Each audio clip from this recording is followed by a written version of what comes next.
Hello दोस्तों, नमस्कार। स्वागत है आप सभी का विजडम पॉइंट पर। दोस्तों, हम देख रहे हैं हिंदी साहित्य से जुड़ी हुई एक महत्वपूर्ण श्रृंखला जो कि आधारित है डॉक्टर गोविंद पांडे व सरस्वती पांडे जी की किताब हिंदी साहित्य एवं भाषा का वस्तुनिष्ठ इतिहास पर। दोस्तों, ये वीडियोज़ आने वाले UP TGT, PGT, assistant professor, LT grade और यूजीसी नेट की परीक्षाओं की दृष्टि से बहुत ही उपयोगी हैं।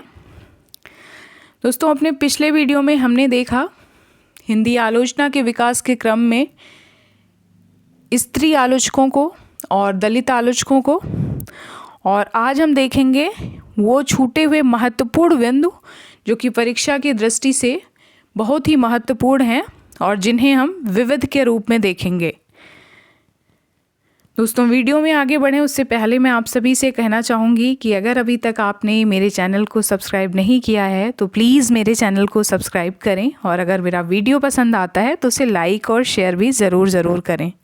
चलिए देखते हैं विविध, जिसमें देखेंगे महत्वपूर्ण बिंदुओं को।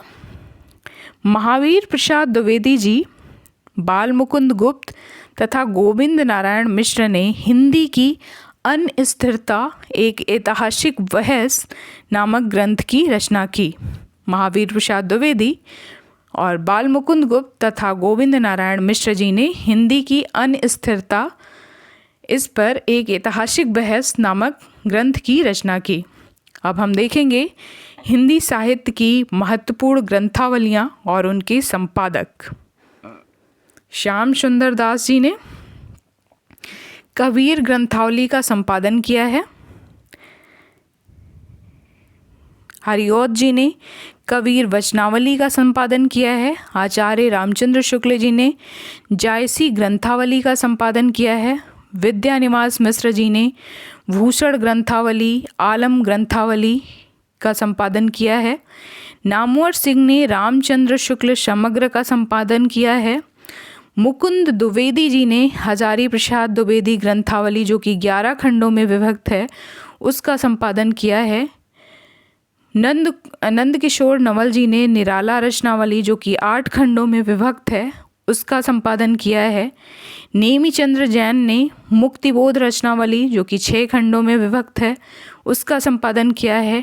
भारत यायावर जी ने रेणु रचनावली का संपादन किया है, जो कि 5 खंडों में बटी हुई है।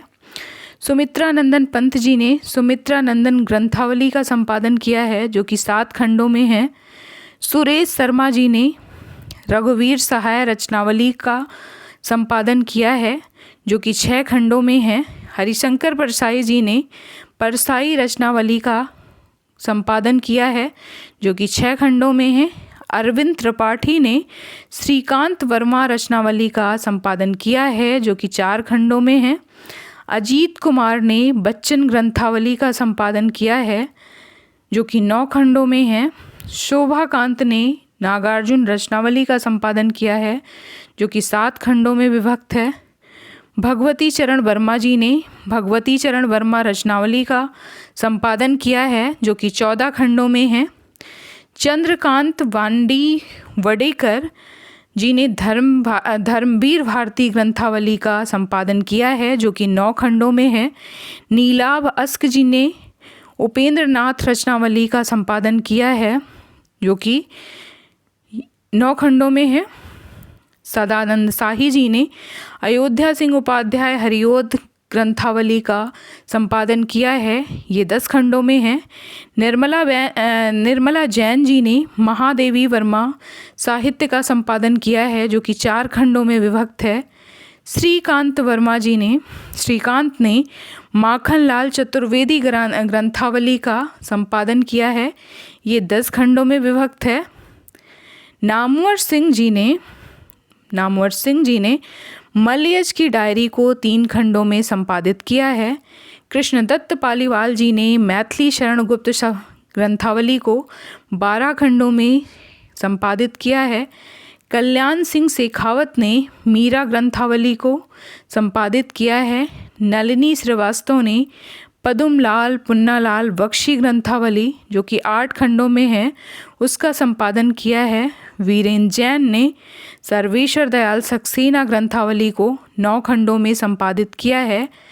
शिवमंगल सिंह सुमन जी ने शिवमंगल सिंह सुमन समग्र 5 खंडों में संपादित किया है। शकुंतला ब्रजमोहन ने स्त्री उत्कर्ष ग्रंथावली को 4 खंडों में संपादित किया है। जयदेव तनेजा ने मोहन राकेश रचनावली को 13 खंडों में संपादित किया है। नंदकिशोर नवल या तरुण जी ने दिनकर रचनावली को 14 खंडों में संपादित किया है। डॉक्टर मनोहर लाल हैं जिन्होंने गुलेरी ग्रंथावली को 3 खंडों में संपादित किया है। दोस्तों, इस क्रम में अब हम आ पहुँचे हैं कथेतर गद्य पे, जो कि कथा से इतर जो गद्य है उसमें हम देखेंगे आत्मकथा को, जीवनी को, पत्र पत्रिकाओं को। ये सब कथेतर साहित्य के अंतर्गत आते हैं और आज हम देखेंगे कथेतर साहित्य के अंतर्गत आत्मकथा को। आत्मकथा जिससे जुड़े हुए महत्वपूर्ण बिंदु हैं। सन 1641 में बनारसी दास जैन ने ब्रजभाषा पद्य में अर्धकथा की रचना की थी। ब्रजभाषा पद्य में बनारसी दास जैन जी ने 1641 ईस्वी में अर्धकथा की रचना की थी, जिसे हिंदी का प्रथम प्राचीनतम आत्मकथा माना जाता है। तो हिंदी का प्राचीनतम या पहली आत्मकथा कौन सी है? तो उसका नाम है अर्धकथा, जिसे लिखा था बनारसी दास जैन जी ने 1641 ईस्वी में। अगला महत्वपूर्ण पॉइंट है, सन 1941 में बाबू श्याम सुंदर दास कृत मेरी आत्मकहानी को हिंदी की प्रथम प्रसिद्ध आत्मकथा माना जाता है। लगभग 300 वर्षों बाद बाबू श्याम सुंदर दास जी ने मेरी आत्मकहानी नामक एक आत्मकथा लिखी, जिसको हिंदी की पहली आत्मकथा माना जाता है। और बनारसी दास जैन जी ने क्योंकि अर्धकथा को लिखा था ब्रजभाषा में, इसलिए वो पहली आत्मकथा तो मानी जाएगी, लेकिन वो ब्रजभाषा में है। इसलिए हिंदी भाषा में बाबू श्याम सुंदर दास द्वारा लिखी गई मेरी आत्मकहानी पहली हिंदी की आत्मकथा है। अब हम देखेंगे प्रारंभ से लेके 1950 तक प्रकाशित हिंदी की महत्वपूर्ण आत्मकथाओं को, जिसमें पहला नाम है सत्यानंद अग्निहोत्री जी का, जिन्होंने 1910 में लिखा मुझ में देव जीवन का विकास। स्वामी दयानंद जी ने लिखा 1917 में जीवन चरित। भाई परमानंद जी ने लिखा 1921 में आप बीती। रामविलास शुक्ला जी ने लिखा रामविलास शर्मा जी ने लिखा होगा, ये शुक्ला गलती से यहाँ पे आ गया होगा। रामविलास शर्मा जी ने 1933 में लिखा मैं क्रांतिकारी कैसे बना। भवानी दयाल सन्यासी, जिन्होंने 1939 में प्रवासी की कहानी नामक आत्मकथा को लिखा। डॉक्टर श्याम सुंदर दास जी ने 1941 में मेरी आत्मकहानी नामक एक आत्मकथानक कृति लिखी। राहुल सांकृत्यायन जी ने 1946 में मेरी जीवन यात्रा लिखा। डॉक्टर राजेंद्र प्रसाद ने 1947 में आत्मकथा लिखी। वियोगी हरि ने 1948 में मेरा जीवन प्रवाह नामक शीर्षक से आत्मकथा को लिखा अपने। हरिभाव उपाध्याय जी ने 1946 में साधना के पथ पर शीर्षक से अपनी आत्मकथा को लिखा। अंबिका दत्त व्यास जी ने निज वृत्तांत नामक शीर्षक से अपनी आत्मकथा को लिखा है। स्वामी श्रद्धानंद ने कल्याण मार्ग का पथिक नाम से अपनी आत्मकथा को इन्होंने लिखा है। गणेश प्रसाद वर्ड़ी ने 1949 में मेरी जीवन गाथा के नाम से अपनी आत्मकथा को इन्होंने लिखा है। मूलचंद्र अग्रवाल हैं, जिन्होंने 1944 ईस्वी में एक पत्रकार की आत्मकथा नाम से अपनी आत्मकथा को लिखा है। हिंदी की अगर पहली महिला आत्मकथा के बारे में हम बात करें तो हम देखते हैं हिंदी की पहली महिला आत्मकथा लेखिका हैं जानकी देवी बजाज। जानकी देवी बजाज जी ने 1956 ईस्वी में मेरी जीवन यात्रा शीर्षक से अपनी आत्मकथा प्रकाशित करवाई थी 1956 में। ममता कालिया की आत्मकथा है कितने शहरों में कितनी बार। इसके लिए इन्हें 2012 में सीता पुरस्कार प्रदान किया गया था। ये बहुत ही विवादित आत्मकथा थी। इसका मुझे थोड़ा याद आता है कि जब ये 2012 में प्रकाशित हुई थी और इस पे कई विवाद हुए थे। कितने शहरों में कितनी बार ममता कालिया जी की ये आत्मकथा है और इस पे स्त्रियों पे बहुत खासकर ममता कालिया जी पे तमाम सारे आरोप लगाए गए थे और एक तरह से इनके विरोध में बोला गया था कितने बिस्तरों में कितनी बार। और इस तरह से इस मामले ने बहुत तूल पकड़ी थी। महिला लेखिकाओं ने कहीं ना कहीं एक इन सब के खिलाफ एक विरोध के स्वर बुलंद हुए थे, लेकिन कुछ हो नहीं पाया था। हालांकि ये बहुत विवादित रहा है। मुझे इससे जुड़ा हुआ विवाद थोड़ा याद आता है।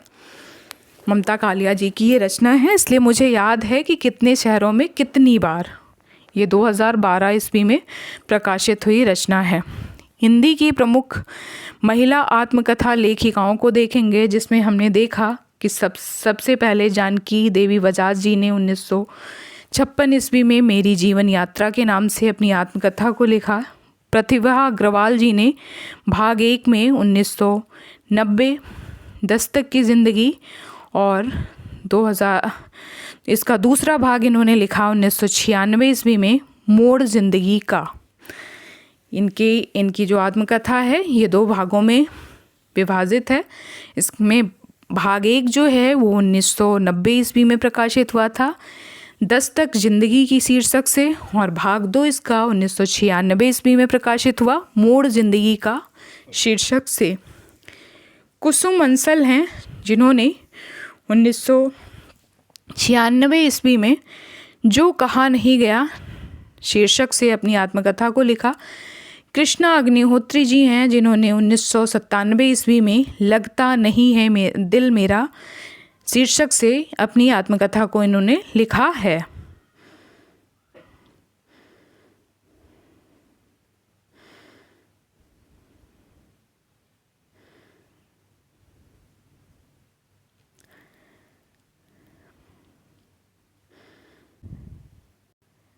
पद्मा सचदेवा जी ने 1999 ईस्वी में भूत बावड़ी नाम से अपनी आत्मकथा को लिखा है। शीला झुनझुनवाला जी ने 2000 ईस्वी में कुछ कही कुछ अनकही नाम से अपनी आत्मकथा को लिखा है। मैत्री पुष्पा जी ने भी अपनी आत्मकथा को लिखा है, जिसके 2 भाग हैं। भाग 1 जिसका प्रकाशन वर्ष है 2002 ईस्वी, इसमें इन्होंने लिखा है। भाग 1 का शीर्षक जो है वो है कस्तूरी कुंडल बसे। भाग 2 जिसका प्रकाशन वर्ष है 2008, इसका शीर्षक है गुड़िया भीतर गुड़िया। ये दोनों भाग हैं मैत्री पुष्पा जी की आत्मकथा के अंतर्गत आते हैं। रमणिका ठाकुर गुप्ता, इनकी आत्मकथा का नाम है हादसे, जो कि 2005 में इन्होंने लिखा था। मन्नू भंडारी जी की आत्मकथा है एक कहानी या भी, जिसका प्रकाशन वर्ष है 2007। प्रभा खेतान जी की आत्मकथानक जो कृति है उसका नाम है अन्या से अनन्या, जो कि 2007 में प्रकाशित हुई थी। चंद्र किरण सोनरेक्सा, जिनके आत्मकथा का नाम है पिंजरे की मैना, इसका प्रकाशन वर्ष है 2008। अनीता राकेश, जिनकी आत्मकथा का नाम है सतरे और सतरे। ममता कालिया 2012 में प्रकाशित हुई थी। इनकी आत्मकथा कितने शहरों में कितनी बार 2012। चंद्रकांता, जिन्होंने 2012 में हाशिए की वार्तें नाम से अपनी आत्मकथा को लिखा था। मन्नू भंडारी एक बार फिर से इनकी आत्मकथा का नाम आया है इसमें। ये मन्नू भंडारी जी ने लिखा था एक कहानी यह भी नामक आत्मकथा। तो दोस्तों ये वीडियो बहुत बड़ा हो जाएगा अगर मैं 1950 के बाद के दोस्तों ये वीडियो बहुत बड़ा हो जाएगा अगर मैं 1950 के बाद के जो आत्मकथा लेखक हैं उनको देखूंगी तो इस वीडियो को यहीं पे ख़त्म करते हैं। मिलते हैं अपने अगले वीडियो में, तब तक के लिए नमस्कार।